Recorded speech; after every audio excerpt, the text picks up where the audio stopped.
NBA 2K rating recap for December 28th, 2025. 6 games that we're going to rattle through from Sunday. Starting off in Toronto, the Raptors moved to 19-14 on the year, 141 to 127 in overtime over the Golden State Warriors. Scottie Barnes started at center in this one, had a massive triple-double, 23 points, 25 rebounds, a career high, and that's crazy for a guy of his size. 10 assists, had 3 steals and a block, was 11 of 17 from the field overall, only took 1 3 as he was manning the middle. Functionally was the point center in this game. He was getting the rebound and then pushing it up and finding guys in transition. Worth noting that Golden State, they are obviously so small, which perhaps explains why he was so dominant on the interior, grabbing so many rebounds. RJ Barrett made his return. He had 12 points in 24 minutes, but his impact cannot be understated. Toronto's now 13-5 when RJ Barrett plays. They're 6-9 without him, so they absolutely missed him over the last month. Emmanuel Quickly had 27 points, 7 assists. And then Mabo Kalashvili moved back to a reserve role. He had 13 points, 22 minutes off the bench. He was just clearly not working out as the starter, just due to his defensive limitations. He's a second unit guy. Jakob Poeltl out for his 3rd straight game. He's missed 6 of the last 7, I believe. Status update coming for him today. That seems maybe a little bit ominous, given that the Raptors actually went out and signed Mo Bamba to a non-guaranteed deal. He's a good fit, stretches the floor, offers some rim protection, which Mamu really doesn't. So, and they absolutely need another center on this team. Jonathan Mogbo is more of a 4 rather than a 5. They're running Barnes as a 5 right now. CMB also has gotten a lot of time at the 5. So they just need another actual center out there for certain matchups. They're not going to get to play Golden State every night. Golden State, they dropped to 16-16. Curry had 39. Draymond Green had a season high, 21 points, 7 assists. He was 4 of 8 from 3. Jimmy Butler added 19. But yeah, rest of the team kind of meh. Al Horford played in this one, but he's going to miss the next one because it's back-to-back. Opposite story for DeAnthony Melton. He was out for this one. He'll play the next one. And then Seth Curry, it was announced that he's going to be out for the next 2 weeks with sciatica. He signed and then has barely been available to play. And they have a million guards on this team. They probably could have used another front court player rather than Curry. Kuminga is completely out of the rotation. At this point, they're just holding him as matching salary in a trade. He's not eligible to be traded until January 15th, and the trade deadline is a couple weeks after that. So hopefully we get a little bit of resolution and Golden State can maybe put together an actual functional team, because right now at 500, you know, it's with the age of these guys, they're obviously not contenders.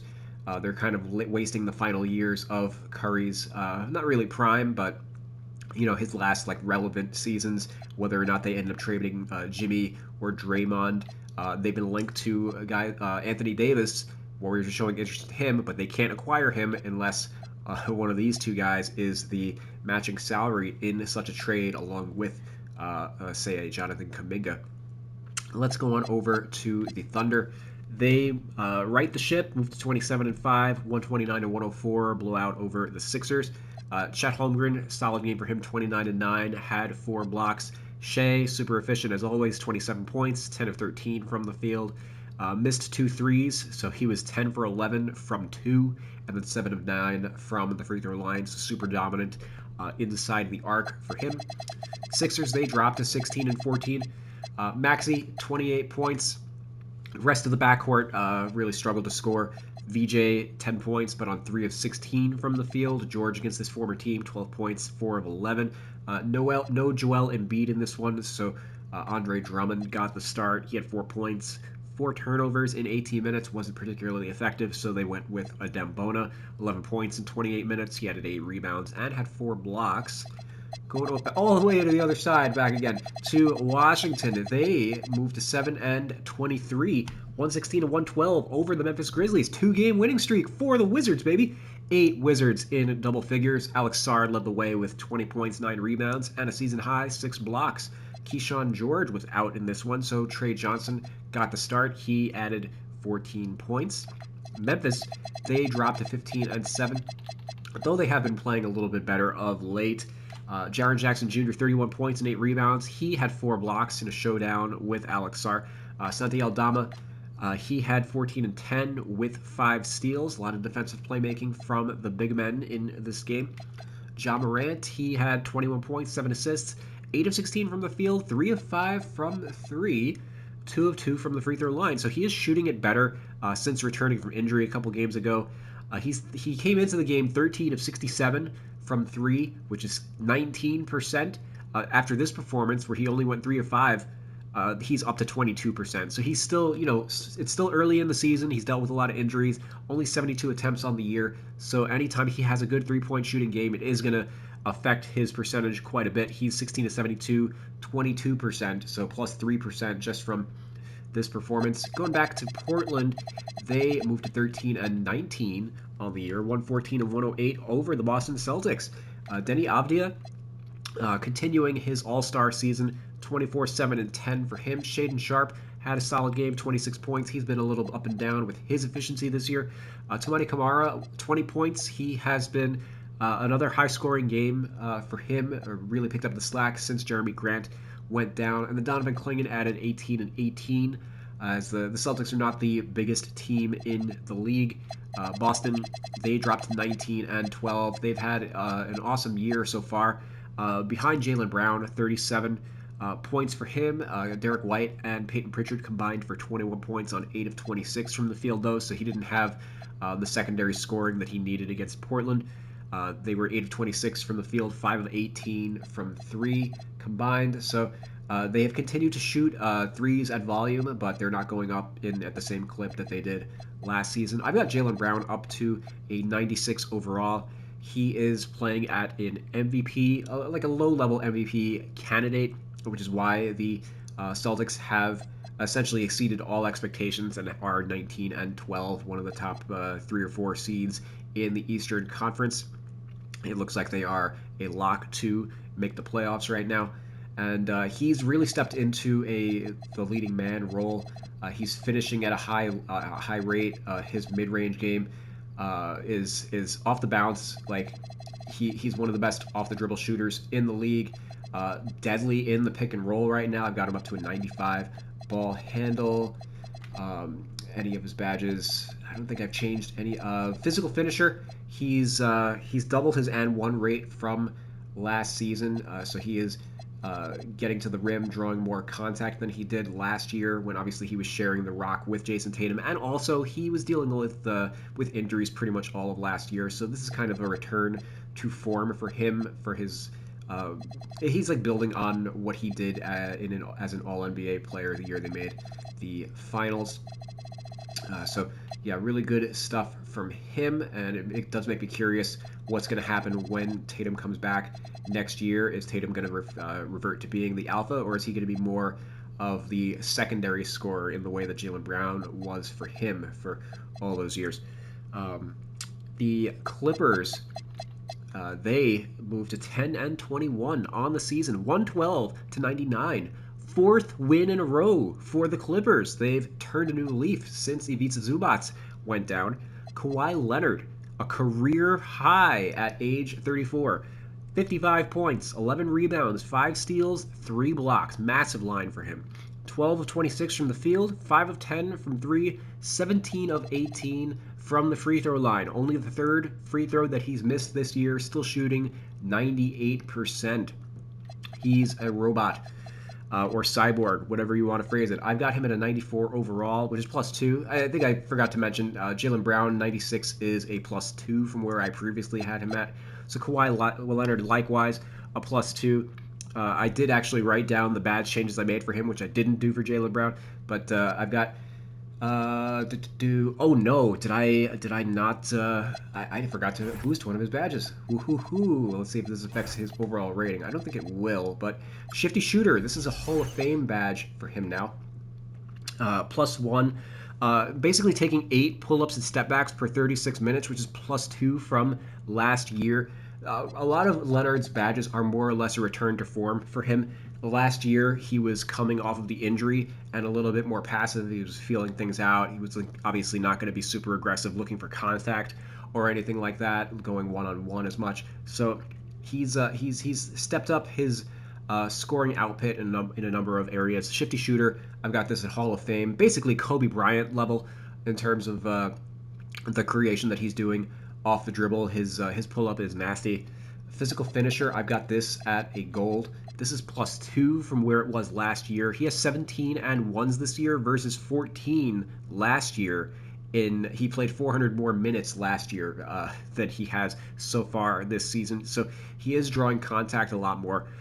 Interceptor, I've got this, and as well as glove, I've got them both +1 up to gold. He has a 3.1 steal percentage this year, which is plus 0.6% from last year. 0.5% is a lot in terms of steal rate. He is 5th in the NBA in steal rate, second highest mark of his career, so definitely appropriate to have those at a gold. Deadeye, I've got this back up to gold, +1 from last year. Again, he was just more passive last year coming off of injury. He's really stepped up his mid-range scoring this year, which I've also got his mid-range up to 95. So +2 overall for him. And then breaking down the rest of the team, James Harden, 28 points, 7 assists in this one. He was 7 of 23 from the field, but like as with Kawhi Leonard, makes up for it at the free throw line, 11 of 11 from the line. Derrick Jones Jr. made his return. He had off the bench 3 points in 18 minutes. It was actually not John Collins who was out for this one, but Nick Batum who got the start. He had 12 points. He was the only other Clipper in double figures. Those three players, Kawhi, Batum, and Harden, combining for 95 of the Clippers' 112 points. And I'm not sure if I mentioned, but 112-99 over the Detroit Pistons. This is a quality opponent. Given all the free throws that Harden and Kawhi took, if you recall, the Pistons have had their issues with fouls, where Cade fouled out of a game in like 26 minutes or something like that. Pistons need to keep their hands out of the cookie jar a little more. 27 points, 9 assists for Cade, 18 and 14 for Jalen Duren. But then Jaden Ivey, he had 11 points on 2 of 10 shooting. Those three were the only three in double figures for the Pistons. They also only shot 7 of 29 from 3 in this one, only 24%. So disappointing performance for guys like Duncan Robinson, etc., especially against an older Clippers team. But they have been surging, as have been teams like the Wizards, etc. You know, any NBA team can win on any given night, unless your name is the Sacramento Kings. The Lakers dispatched them 125-101. Lakers moving to 20-10 on the season. Luka, 34 points, 7 assists. LeBron, 24 points, 11 of 13 from the field, 1 of 2 from 3. Hit his only free throw attempt. Since the streak ended, where LeBron didn't score in double figures, he's played 8 games, averaging 25 points, 5 rebounds, 6 assists, 1.3 steals, a block per game, 56% from the field, 36% from 3, so he's shooting 64% on 2s, and then he's also 71% from the free throw line. In those 8 games, though, the Lakers do have a 4-4 record. They haven't been, that all that great over the last over that stretch. LeBron is a -63, so I do need to look at probably his, his defense doesn't show up in the highlight reel. Might have to drop a little bit of his defensive ratings, because even though he's putting up these massive lines, for the last 2 years he's had a negative plus-minus. So that probably just reflects into his overall defensive effort. Obviously, he is turning 41, I think, tomorrow. 90 overall for him, though, +2. 91 overall, +3 is where I've got him at. I did update a number of his ratings, like, for example, his draw foul. A lot of his performance metrics more or less rounded back into form over the last 2 weeks or so. Although his finishing ability, not what it once was. I still got his layup rating at about an 80. Nick Smith Jr., 21 points for him, 8 of 14 off the bench. Hit 5 of 10 from three-point range. So he's been solid as a two-way player for them. Obviously, they're dealing with injuries to Austin Reeves and Gabe Vincent. So he's definitely got a rotation role right now. Marcus Smart is going to get every opportunity he can with Austin Reeves out, but he can only play limited minutes himself. just because of his reckless nature of how all out he plays. They can't give him too many minutes or else he's going to get hurt.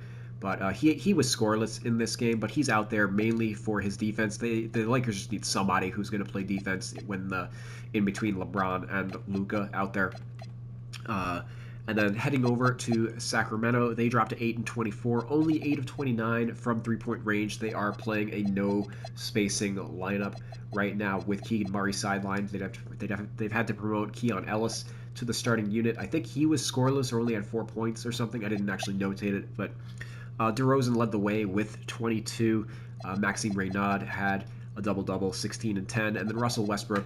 13 points, 6 of 17 from the field. He's been pretty up and down all year, as is the case with Russell Westbrook usually. Still needs to knock out a few more ratings across the league. I've been trucking forward. I finally knocked out guys like on the Hornets, Colin Sexton, Tijon Salon, and one more, Moussa Diabate. Did the ratings for them. Starting to knock out players on the Jazz. I got Ace Bailey up to a 79.